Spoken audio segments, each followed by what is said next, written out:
we're going to transition and talk about our weekly review and recap of the latest episode of the HBO original series, The Last of Us. We just received the penultimate episode of season 1 of the series. I know you and I have both been enjoying mostly everything we've been seeing week to week. It's been an absolute pleasure to talk about The Last of Us. Now, we're in the final stretch. We have the final 2 episodes, and this penultimate episode was going to be incredibly, incredibly important in setting up everything, of course, that took place this week. But obviously, as we know, with final episodes, it's very much a key ingredient to make sure that in the episode prior to that, the penultimate episode, that you kind of get all of the pieces in motion to deliver a satisfying conclusion to this season of television. But before we dive into spoilers, before we do our deep dive and analysis on everything that happened this week with The Last of Us, I will pass it over to you. What did you think about this brand new edition of The Last of Us this week? Man, I really, really, really like this episode. I think there are things about it that don't make it my favorite, but things about it that I very, very much like, man. This is, I think, another pretty good retelling, I think, 1-to-1 of all the things that happened in the game. I love that we get Bella Ramsey in this episode. She is carrying this thing. She is Ellie. She is legit, man. You can't tell me anything else about Bella Ramsey after watching this episode. She really did carry the episode as we expected that we would, in our expectations that we talked about in our last podcast about Last of Us. I think we both expected her to show up here, and she definitely does. There are things about the episode that I think just could have been done a little bit better. There's a group. David is one of the main characters that gets introduced in this episode. There's a group that he has to deal with. They kind of leave that group to the wayside a little bit. I would have loved more of them in the position that group was in. One other thing I would have loved, this is kind of spoilery, but not really. This like no infected. In somebody who, part of the reason I love to see things like this come to fruition is to see the effects and the costumes and what things look like and how they decide to deal with things. And a big part of the game is just dealing with them. I would have loved some kind of infected to be in this episode. And unfortunately, we don't get that. But other than that, I thought it was a solid episode, man, for everything that I expected. We knew the story. I guess us coming in, you know what I mean, who played the game, knew the story. It's what I thought would happen. Again, Bella Ramsey, tremendous job. The new actors in David and I was speaking of the other guy's name, which I shouldn't forget because James was his character's name. Yeah, freaking Joel out here. They do a tremendous job. Yeah, and I enjoyed it, man. I think it was decently paced. Actually, because I wanted more of the group. I wish it was more or longer because of that reason. I think because I wanted more of that group and a little bit more of something when infected. It was, I think, the shortest episode. So I could have used more of that. But I think for what we got, they did a tremendous job, I think. It's extra violent, which I really, really like, but it's accurate to the game. And I think that's why I like how violent this episode does get and the ideas that it imposes, I think, on the audience. So yeah, man, it's a decent episode.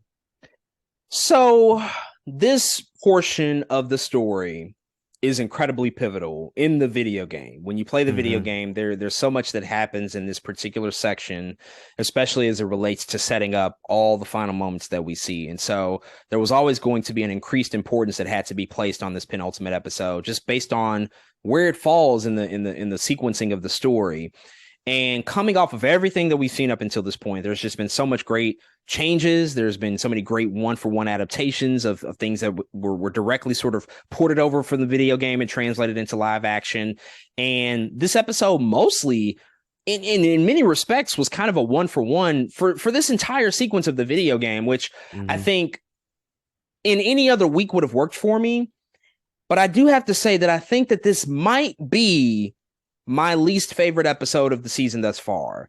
That's not to say that it's bad. It's not bad by any means. It is very good. There's a lot that's damn good in this episode that I really enjoyed.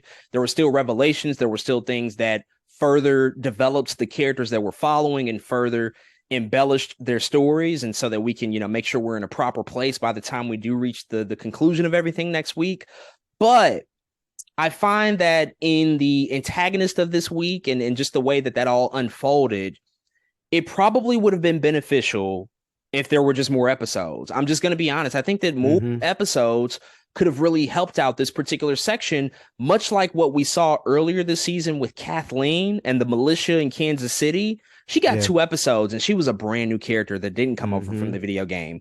Here, with the introduction of another character from the video game in David, for him to get 1 episode, I felt that that was underserviced. And I thought that that was somewhat of a missed opportunity to really take the time in this particular section of the story again to just get us to where we need to be, because there's a lot that has to happen to make us as an audience really buy into the relationship between Ellie and Joel. And these past 2 weeks in particular have mostly been Ellie and Joel lists in terms of their relationship with each other. The last time that we actively saw them together was 2 weeks ago, right? And so anytime we get away from that element of the story and you have to Mm-hmm. focus on other characters and other storylines and other plot points, you're kind of losing the real estate to really help build that relationship between Ellie and Joel. You kind of have to do it in a little bit of an indirect way, which sometimes work and sometimes I think that it doesn't work. And I don't think it all the way worked in this week's episode. That being said, again, as you already mentioned, the violence here certainly aids in the storytelling, and I think was used in a very craftful and meaningful way. The performances by Scott Shepherd coming in here as David, mostly good, and I liked what he brought to the role. And Bella Ramsey, for the most part, just again shined and excelled in the role. And I think what became important about her performance in particular this week is sort of the transition in perspectives about what the story and who the story is really about. And I don't want to get too deep into that, but I just want people to pay attention. If you haven't played the video games, just pay attention to how the perspective of the story is shifting. That's all by design and all very intentional. I feel like that they kind of earned that place to get to this moment and where they are right now. Mm-hmm. But with all of that out the way, let's talk about all the specifics with this week's episode. If you've not watched episode 8 of The Last of Us, go check it out and come back and listen to the rest of our spoiler-filled conversation. So this week's episode is entitled When We Are in Need. It's coming right off of the heels of everything that we saw last week, of course, with the introduction of Riley and how we explored the relationship between Ellie and Riley, but also in parallel with that, in conjunction with that, Ellie is trying to save Joel's life. He is on the brink of death. He was stabbed a couple of weeks ago by a person and a group that came to attack them at the medical facility in Salt Lake. His wound is now become infected, and so they are in a very desperate situation. Ellie has to go out and hunt for food in the middle of the winter. It's cold as shit out there. There's snow everywhere. She kind of has to take matters into her own hands and really assume the position of control that Joel has owned for this entire series. And in doing so, she comes across a couple of new people that we do not know. David, played by Scott Shepherd, and James, played by Troy Baker. Troy Baker famously played Joel in the original video game, so he got a chance to come in and have a very meaty part in this episode. But she comes across these two strange individuals after hunting a deer. They come to take the deer because they don't see anybody around who's effectively killed it, and she has to hold them at gunpoint because she can't trust them. They're strangers, and she's holding them at gunpoint. She has this rifle. She doesn't know who they are, but David is very, very able to disarm her and to get her to trust him slowly but surely, and to get her to lower her guard, even though she has to be very protective because she doesn't know these men. And so Mm-hmm. she has a conversation with them back and forth. They make an exchange ultimately for James, who is, sort of the associate of David, to go back to their town to get some medicine for Joel to recuperate him. And in exchange for that, they will split the deer that Ellie has ultimately hunted. But this really presents to us probably the biggest villain of the series thus far. Certainly, I would say the biggest villain in the game, in the first game. David For is sure. certainly presented as like the big Mm-hmm. bad, especially because he comes in at the end here. But in addition to this moment of meeting him, and we already kind of know this is not a person to trust, we do get a little bit of added backstory to the series that was not fully into the game. The fact that he is leading this group of people at this resort called Silver Lakes. He's sort of a leader, a religious leader of a cult almost, and they fear him. They certainly revere him, and they look up to him to guide them down whatever path he's planning to guide them down. What do you think about just the introduction of David here, what they added to his story, how they embellished him being sort of this religious cult leader? And also, in addition to that, what do you think about the performance of Scott Shepherd coming into this role, bringing this character to life? I think the portrayal of David in the game works so well because they don't give you the impression that this dude is crazy from the get-go. I think a mistake about this episode, something I will definitely nitpick, is the decision for it to open with him reading Bible verses to his cult of people. And the reason is because when Ellie is forced to meet David, you already have a sense of something isn't right versus the game where you're like, oh, I mean, he seems nice. You know what I mean? Like, this dude seems cool. I don't mind the stuff that they do there with him reading Bible verses to his people, and I don't mind them attaching it to Joel killed the guy who's the little girl's dad. You know, I don't mind that. I wish it just would have came later in the episode. Like, start off the episode with Ellie killing the deer like they do in the game, and then us meeting David, and then maybe flashback. You know what I mean, to David and his people, and how weird of a dynamic that is. Because again, as soon as we see David, or as soon as Ellie is holding them at gunpoint and we see David, you're like, you're already kind of off, bro. Or, you know, the conversations that he's already had up until this point in the episode, you're like, man, I don't like that I already know about you. You know what I mean? I didn't like that we had already got a peek into what David was about. So I wish they would have done that differently, in order to, yeah, just give us something else. Or in order to just make him more scary, man. He's a villain. Like, we should, but what makes David so good is like the snap of like, you do what? You are who? And we didn't really get that snap. We weren't awarded that snap in change and characterization in this episode. And I really wish we would have got that. But the portrayal, man, is so good. I think he does. I do like it for the most part. In fact, I think the problems with it, again, it's not his fault. I think it really is just the structure of the episode and the ways in which we enter Ellie in this small adventure and the way she gets, you know, kidnapped and things. So yeah, that's kind of how I feel about it. I think him and Troy Baker do a tremendous job, actually. I really do like the moment where he's like, all right, get the syringe. He's looking at him like, are you serious? Go get penicillin and syringe. Like, you serious about these people, bro? Because when it happens in the game, though, you're like, oh, he's really going to go do those things, which he does. But like, when it happens in the game, though, you don't know that he's going back to tell all these people about Ellie. I knew as soon as he left, I'm like, he about to go snitch. We know exactly what's going on. He's gonna bring somebody with him, or you know what I'm saying. I just knew kind of what was going down. But yeah, I wish it just played a little different here. You know, a very important point alongside that with what happened in the game, which does not happen here, is the fact that in the video game, you switch perspectives and you begin to play as Ellie, which is like a seminal moment in that first game. I remember playing that moment like, oh shit, like I'm Ellie now. I'm playing as her. Right. When for, you know, what, 12, 13 hours you have been playing as Joel, and you were just kind of accustomed to that, and then you switch perspectives. So they employ a similar tactic here, really, again, focusing on Ellie as the lead of this episode. But what they removed is an entire set piece from the video game in which you fight alongside David to fight off a horde of infected. And to what you said in your non-spoiler section, there are no infected in this episode. And I think what is just so shocking about what takes place in the game is the fact that you meet this guy. He's willing to help you. He's willing to aid you in the fight to recuperate Joel and to bring him back to life, essentially. And then you have to just fight off all these infected and save each other's lives, essentially, from being infected yourself. And then you get the reveal that this guy is sinister and he's sick and he has ulterior motives. And it's like, yo, what? We just like fought alongside each other like 2 minutes ago. And it's also, I would say, I think it's like one of the more difficult portions of the game. Like it's a moment where you really just take the time to build up that trust for a new character, for them to just snatch the rug from underneath you. Here in the series, they have to convey all of that stuff within the context of like a 3-minute conversation. It's just super fast. It happens quickly, on top of what you already noted, in that we're already led to be suspicious of this guy from the very get-go. Like the opening scene of this movie, it's like, I don't know about this dude. Doesn't seem right. We're already taught to not trust these factions that exist within this universe. We've seen numerous factions, and none of them are all that great. And so now we meet a new one, and a guy is reading Bible verses and passages to them.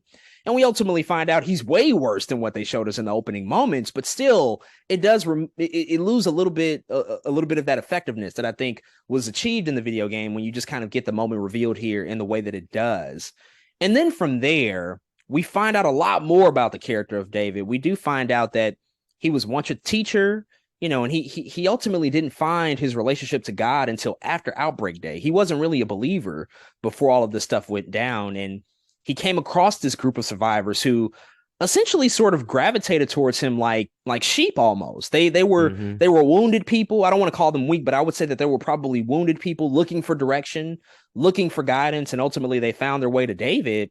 And in these subsequent years, he's been able to build this resort of people who just sort of relish at his every command and are bowing at his feet. They worship him, and they also fear him equally. We see a scene where, they're having dinner, and his portion is bigger than everybody else's. He has more food than everybody that they're able to eat. He has a better plate than the rest of the people there. He also, as he's reading a Bible verse, he smacks a girl so violently that she falls out of her chair to the ground. So he's abusive. And then there's a moment later in the episode in which Ellie is imprisoned after they have kidnapped her, where we find out some really sinister shit in the fact that David has been responsible for all of his people at the Silver Lake Resort becoming cannibals. And they don't even know it. He doesn't even reveal this information to them. They find people and they kidnap survivors and they fucking cook them and eat them. And it is sick and twisted and it's crazy, but it does resemble, again, a lot of what we saw in the video game. But it's even more just something to detest because of the fact that he doesn't reveal this information to the people that follow him to begin with. They are just kind of blindly going along with it. What did you think about just seeing all of those really dark things come out of this character and how they built up to those moments and built up to the idea like, there's somebody's ear laying in the corner right there, right across from the cell. Like, what is this dude on right now? Yeah, I think this all of this darkness and cannibalism is a skeleton to make such a good story. Again, it's about the order of things here for me that I wish they just, would have gave us. I will say, I think more people know that they eating people than they are leading to believe. I think some of them they know, but they like, I mean, what else we gonna eat, at the same time. This is a group of people that they just got unlucky. They are just in the wrong place they probably should have left a long time ago and tried to find somewhere new, bro. Because I mean, there's nothing around them. Like, Nah. You know what I'm saying? Like, there's nothing. This isn't like Jackson, right? Where Jackson, they are thriving. They got farms. They got all these animals in the backyard. It's a commune, so they're sharing everything. Here, man, old boy just died. Joel killed him, and they ate him. They ate him. They ate that girl's dad, bro. Because, I mean, there's nothing else to eat. And so it's funny that you mentioned David getting a bigger portion. In my mind, I'm like, that nigga done got the leg. He said, that thigh, that's mine. That Make sure you run me that. Make sure that's mine. That's why he got a bigger portion, man. He got the whole thing. But man, it's just what a terrible spot to be in for a group of people. And I wish, again, they just showed us a little bit more of their struggle as a people, because ain't no way you smacking anybody's daughter and you not their daddy and I'm not retaliating. There's no way. Like, I kind of want to see the psyche of the mom. Like, how do we even get there to just allow this to happen? It's almost like you've been broken down so much where you think Jesus just smacked her. Like, that's the only way you don't, because she stood up and was like, maybe I shouldn't oppose this guy. Like, he was God for real. You know what I'm saying? But I just spend the time. If you're going to show us this group of people in the, what do they call Silver Lake people, just spend the time to show us, like, this is how they're broken. And this is how David has kind of, I think, quote unquote, conquered them or has become their shepherd. You know what I mean? To show us why they're like that. I wish we would have got more of that, man. But again, I think all those ideas are so good. Just the order, like you said, another episode would have been nice. A little more time to flush some of that out, and we would have been golden. Yeah, I think the meat of these things, no pun intended. That's pretty morbid, but the essence of this episode is to really just showcase again how cruel and how violent and just dark this world has become. We've seen that to varying degrees leading up to this. We've seen multiple factions. We saw Kathleen, we see Fedra. All Mm-hmm. of this stuff is taking place, but now we get to like the true deepest, darkest depths of how low humanity has kind of sunk in these times of need. And you have this guy in David who has just seen an opportunity and sort of taken advantage of it. And he talks about, maybe this is all God's will. He uses and invokes the name of God to strike fear into people. And as you said, we could have spent more time to just understand, like, how do people get to that area of becoming just so hopeless that they have really no other option but to just take it and follow this guy and eat fucking fingers and ears for breakfast and dinner. Like, what else are we going to do, right? Because there are really no other options in this world. Would have loved to see more of that stuff, as uncomfortable as it is. Mm-hmm. But I do think that this is a really quintessential portion of just everything that we see. Again, just the wide swath of humanity and what it all looks like in this new climate of this new world that's been birthed after Outbreak Day. But also another very, very integral idea that I think is introduced in this episode that David says repeatedly is the idea that everything happens for a reason. And he constantly notes this to Ellie. And I think that we've pointed this out several times leading up to this week, that most of the characters that we meet, because this has kind of become a show where it's like, oh yeah, let's meet this new character of the week. And Mm-hmm. most of these characters have in some way reflected our main protagonists. They have reflected our heroes and oftentimes present somewhat of a mirror image and maybe also some contrasting ideas as to how similar or how dissimilar we might find other people to be to Ellie and Joel.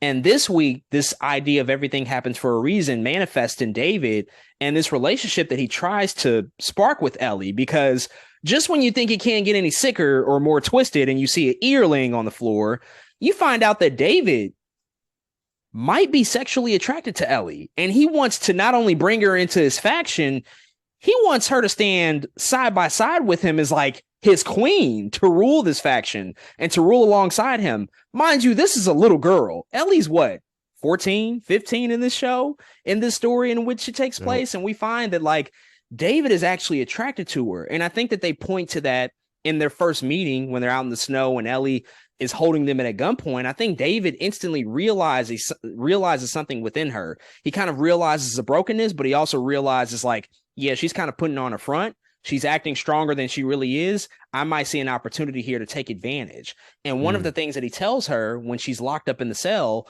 is that, I can see you for what you really are. You have violence in your heart. I can tell. We're very much the same in that way. And we'll get to this idea of violence in a second too. But again, I think that we're seeing some of those mirror reflections in these characters that we're meeting week to week and how they're similar to Ellie and or Joel in this particular instance. But what did you think about David's ask of Ellie, his proposition to her to join alongside him, and also the fact that like, yes, she is a little bit more monstrous on the inside than maybe we initially were led to believe, and the existence of David has sort of brought that out of her in this week's episode. Man, this dude needs therapy. This is one of those things where I know Neil Druckmann was like, how do I give commentary of the controversy filled preacher, but in post-apocalypse? Because this is really it, man. He not only eats people, but now he is trying to get at an underage girl. I mean, how many more boxes do you need to check to be the crazy preacher at this point? It's really wild, man. But I think there is something in David that says, I have not seen any of my people talk to me the way that you have. I have not seen anybody step to me the way that you, Ellie, have stepped to us in these moments. And I think that's part of the thing that makes him attracted to her, is like her, yeah, just her sense of survival and her how aggressive that she can be. It becomes a turn on for him, essentially. It's a turn on for him. That's exactly what it is. Because I'm sure, I don't know how long these people have been together with David being at the forefront of them, but you just smacked this woman's daughter and she sat down. Had that been Ellie in some future years, he'd be dead. Ellie would have killed that man. You know what I'm saying? And I think he finds attraction in that. And it's the craziest shit ever, but it also, again, in the grand scheme of what this show is and who these people have become, how James is somehow teaching people in the post-apocalypse about God, when like you're in the post-apocalypse, bro. I don't know much about God you think you know, or who taught you, which is nobody. But you're wilding. And yeah, man, it's just something about that that turns him on, and it's so weird. And I love that, like, Ellie was never on board. In fact, I feel like I remember in the game, doesn't Ellie actually eat the food that she gives him?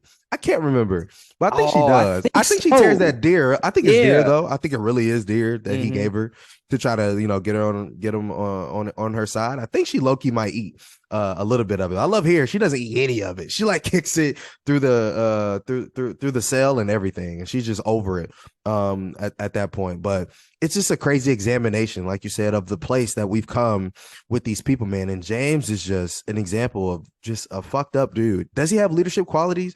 Probably and absolutely, or else these people wouldn't just be following him. I think that's one of the good things about I love about any kind of post-apocalyptic, infected zombie content. I love the leaders that come about, right? I love the Negans of the world. I really do. I love the shoot, you even talk about the Ricks of the world. You know what I'm saying? Who are I love the examination of who our leaders come to be and who they are. Some just tend to be more fucked up than others. Hence The Last of Us and Kathleen and David. I really love those examinations. And really this whole episode is like, okay, well, look at this guy. You ain't never seen him before, and I'm like, yeah, you're right. He's fucked up. But yeah, it's crazy thing to watch, man.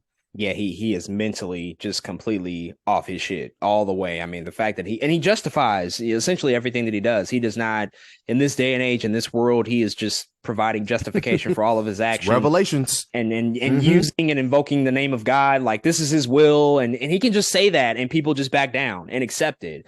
Which leads me to the character of James, played by Troy Baker. I do just want to take a quick moment to acknowledge him. The fact that Troy Baker Yeah. plays Joel in the game and comes into here, similar to how we've seen other characters in throughout the season, but they have found a role for him in James, and he's sort of second to David in this episode, and it's even more intentionally ironic that they had Ellie essentially kill Joel in this episode, but Joel by proxy, not our Joel, but played by Pedro Pascal, but the video game Joel. I thought that was just a clever moment. But how did you feel about just seeing Troy Baker, have a really meaty, sort of section in this particular episode and get a chance to just come into this world and translate his experience into a new character that they brought this week? Yeah, man, I loved it. He's a very good I think an emotional actor. Like he had a lot of the more not challenging work, I would say, but he had a little more like reactive facial expressions in this episode. When David tells him what to do, he it's all about the face for him. When he shoots Ellie off the horse, which I think is important, but you can see like in his face how he feels about things. So it was just great to see him. I love that they're doing Easter eggs. I actually feel like they're going to throw in I don't know why I was forgetting her name, but the Ellie voice actor in the next episode. I feel like we have to see her, Oh, or she'll be in or she'll be in the second season. I don't know which one, but I they're think going to she find does her have a and get role her, this season. And and it's probably next episode. yeah, it's been speculated Mhm. about who she plays. I don't know who that is, but I think to your point, I think that we'll have to see that probably next episode and see what she does. Yeah, I think we'll see her too. So I love that they're throwing in, little things like that. Even just like we've seen Tommy, right? In a couple episodes. So yeah, I think it's cool. Yeah, definitely. And it's also, he hosts the official Last of Us podcast with Neil Druckmann and Craig Mazin. So we've been hearing him each week, in these follow-up podcasts, but now to see him, have this moment in this episode was really, really cool.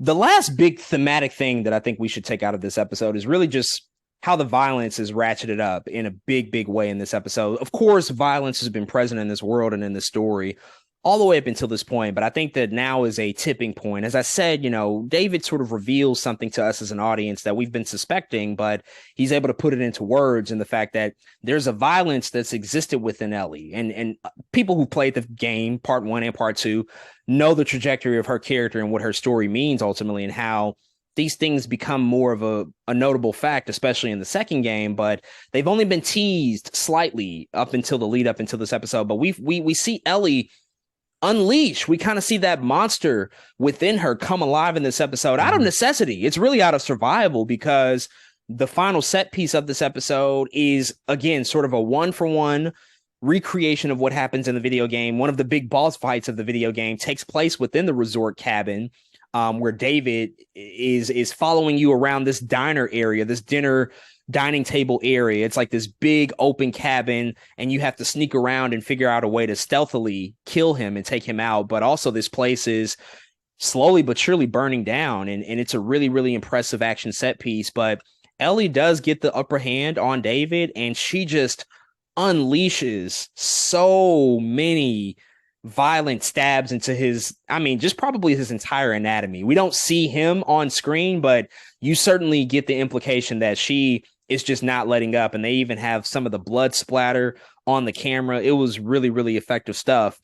In addition to that happening, Joel does essentially kind of come back, and after being administered the penicillin, which we saw earlier in this episode, he's now a little bit healthy again, and he's looking for Ellie, and in doing so comes across other followers from David.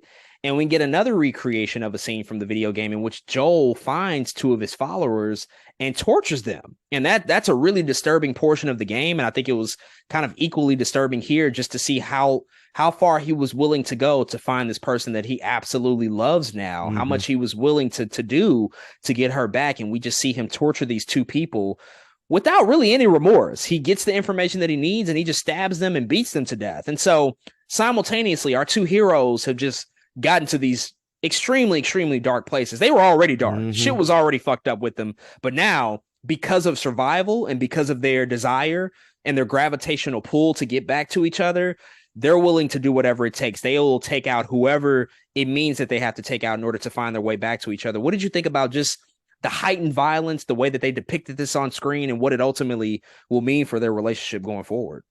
And it's some of the bone chilling moments in the game. I think, again, this is one of those moments in the game you are switching back and forth between Ellie and Joel, and it's almost an examination of how violent they both can get. You're really in how at this moment, they're both in their own adventures. Of course, he's looking for Ellie and she's trying to get out of there, but they are on their own, adventures by the sense of, switching in the game. And Joel, man, he's always been like violent in the games, right? We knew that, but it's something about the moment here where he's like, oh no, I believe him. And he still cracks the nigga's head open anyway. It's like, oh my God, these people are insane, but it's almost like they have to be though too. Like they really can't trust anybody but each other. At least that's how they see it, right? Of course, there are people a little bit outside of them, right? Probably Tommy and the Jackson community, sure. I'm sure, you know what I mean? But in this adventure, in The Last of Us, it's really only each other. So at the same time, as crazy as it is, you can't be too surprised of what Joel is doing to these people. And what I love about this is I think they kind of spoke about it at the end of the episode in the making of the episode. But this is one of those moments where Ellie has to get out on her own. This is one of the few moments where she can. It's just her. She has to save herself. Nobody else is going to save herself. There's no Joel. It's just her, and she has to make.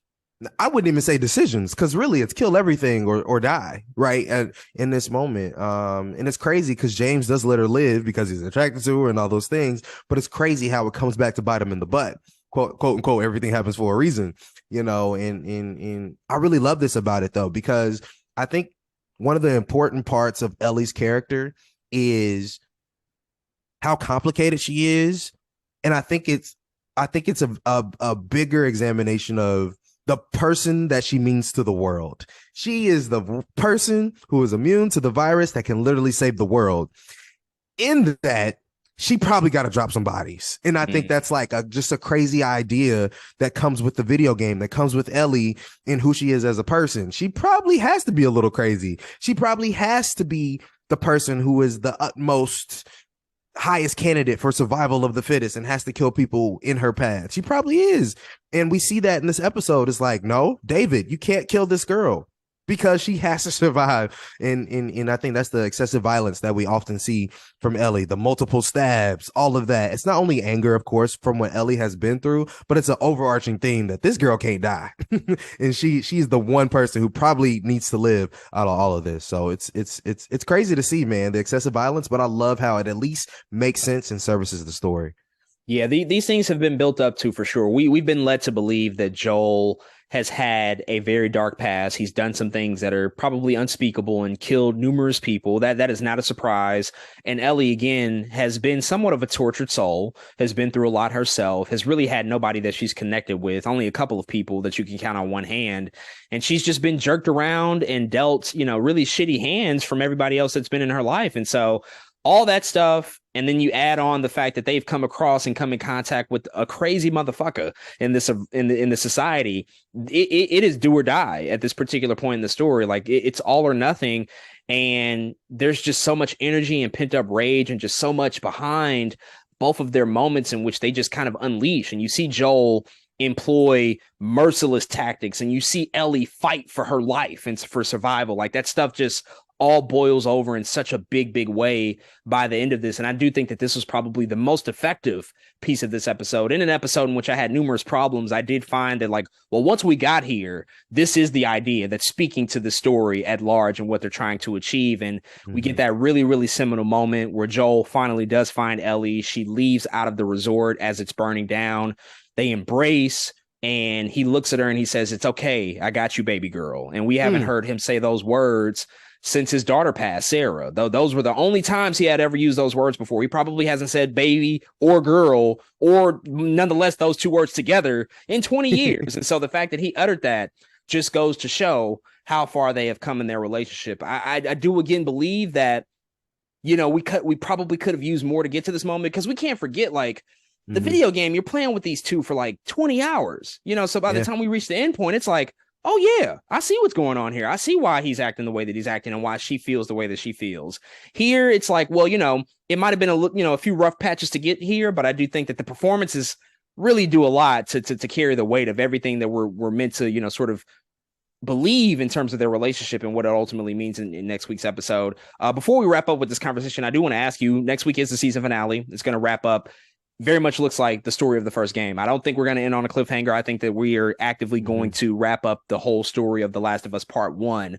And apparently it might also be the shortest episode of the series thus far. I think it might be under 50 minutes. So we'll have to see how that plays out from an execution standpoint. But do you feel confident that we can wrap up the remainder of the video game in one more episode with just everything we've seen up until this point, the fact that we are sort of in the final stretch? How confident do you feel in their ability to make that feel the weight of those moments and those final sequences of the video game? How important and how confident are you that they'll be able to pull that off next week? I wasn't worried of it being just the last episode. I am worried that it's the shortest, because there's a lot. There's a lot. It's one of those last, set of things that needs to happen, that it also jumps paces a lot. Like, there are moments that it very clearly needs to be slow, but there's a lot of violence and action that needs to go down. And so I am worried that it's the shortest. I actually wish that it was the longest. Probably. I wish it was an hour 15, hour 20-minute episode here coming into the last one. So I think we'll have to see what happens, but I have to say I'm worried for that for sure, because yeah, it's a lot, man. It's also, like you said, performances can convey a lot, but just the concept of what we deal with in those in the last moments of the video game, it's like, holy, we earned this. You know what I mean? And I just want to feel like that for the show as well. And what happens in the episode 8 that we're talking about in particular, I'm afraid now, this being one of the shorter episodes as well, that we won't get everything that I feel like needs to be earned by next week in a shorter episode. I really feel like hour 20 would have done it more justice. So yeah, we'll have to see. I'm worried. I am. Yeah, I could be wrong in that, but people have had access to the show for like 8 weeks now, critics, and so that there's been a number floating around that is under 50 minutes. So we'll have to see once it ultimately hits HBO Max. But I agree, there is a lot there, and it's all going to depend on the pacing of it. And there's just really the final like 20 minutes or so. There's just so much that you have to let breathe, and we have to just like, we just got to sit there and live with everything that just unfolded. That I just hope we kind of take the time to make sure that stuff gets the time that it does deserve, because it's going to be incredibly crucial for how it sets up everything we'll see in season 2, whenever that does come. But we will certainly have to see next week. But folks, those are all of our thoughts on the penultimate episode of the HBO original series, The Last of Us. If you've checked out this brand new edition of the series, definitely hit us up and let us know what you think. And of course, We will be back next week to talk about the season finale of The Last of Us.